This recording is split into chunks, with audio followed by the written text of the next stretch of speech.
అండి, అందరికీ నమస్తే. Welcome to food and garden. ఇవాల్టి స్పెషల్ ఫ్రెంచ్ ఫ్రైస్.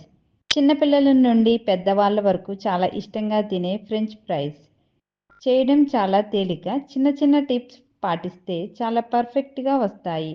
ఇప్పుడు ఫ్రెంచ్ ఫ్రైస్ ఎలా చేయాలో చూద్దాం. ఫ్రెంచ్ ఫ్రైస్ చేయడానికి బంగాళదుంపలను ఎప్పుడూ కూడా ఇలా పొడవుగా తీసుకోండి. అప్పుడే షేప్ అనేది కరెక్ట్గా వస్తుంది. ఫ్రెంచ్ ఫ్రైస్కి నార్మల్ పొటాటోస్ కాకుండా స్టార్చ్ తక్కువగా ఉన్న పొటాటోస్ తీసుకుంటే క్రంచీగా వస్తాయి. ముందుగా బంగాళదుంపల పొట్టును పీల్ ఆఫ్ చేసుకుందాం.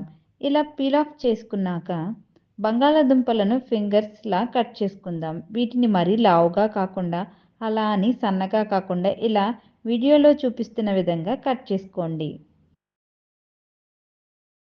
ఈ కట్ చేసిన పొటాటో పీసెస్ని 2-3 సార్లు వాటర్లో కడిగి తీసుకుందాం.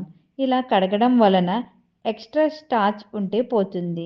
మనం చేసే ఫ్రెంచ్ ఫ్రైస్ చాలా క్రంచీగా వస్తాయి. స్టవ్ ఆన్ చేసి గిన్నెతో వాటర్ పెట్టుకోండి. వాటర్ బాగా బాయిల్ అయిన తర్వాత పొటాటో పీసెస్ని వేసి 5 మినిట్స్ కుక్ చేసుకోవాలి. పొటాటో పీసెస్ హాఫ్ కుక్ అయితే చాలు, ఫుల్గా కుక్ అవ్వకూడదు.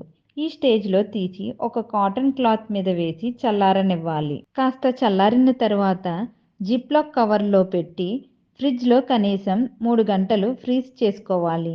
ప్యాన్లో ఆయిల్ వేసి హీట్ చేసుకోండి. ఆయిల్ బాగా కాగిన తర్వాత ఫ్రీజర్లోంచి తీసిన పొటాటో పీసెస్ని వేసి ఫ్రై చేసుకోండి. ఫ్రీజర్లోంచి తీసిన వెంటనే ఆయిల్లో వేయడం వలన ఫ్రెంచ్ ఫ్రైస్ చాలా క్రంచీగా వస్తాయి. స్టవ్ని మీడియం ఫ్లేమ్లో పెట్టుకుని తిప్పుతూ ఫ్రై చేసుకోవాలి. ఇలా గోల్డెన్ కలర్ వచ్చిన తర్వాత తీసుకోవడమే. చూశారు కదా ఎంత పర్ఫెక్ట్గా ఫ్రెంచ్ ఫ్రైస్ వచ్చాయో. ఈ వీడియో మీకు నచ్చినట్లయితే లైక్, షేర్ అండ్ సబ్స్క్రైబ్.